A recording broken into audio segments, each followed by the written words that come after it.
When I think of Laura, I think of all-star. I remember my freshman year, Northeastern's track and field team, especially the women's side, had a lot of characters. Her personality, she was just bubbly but intense at the same time. The way she carried herself, I didn't know much about pole vault, but I knew how good she was, and so it was a moment of awe just getting the opportunity to meet her when I first met her and then compete with her as a freshman. She's one of the most driven pole vaulters that I've seen, let alone worked with.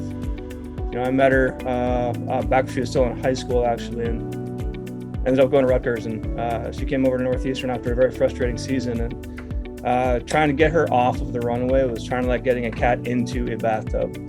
But now her drive to succeed, her straight athleticism, and she's one of the most fierce competitors that I've had the pleasure of working with.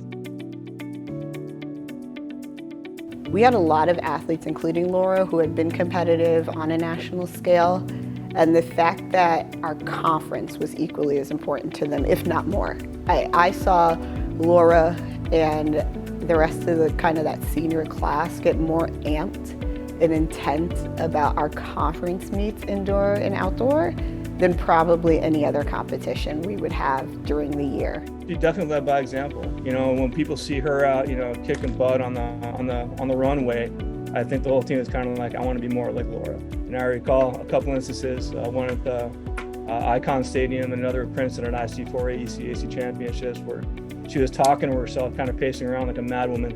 And I think A, her competitors were scared of her, and B, her teammates were 100% behind her, getting amped up too.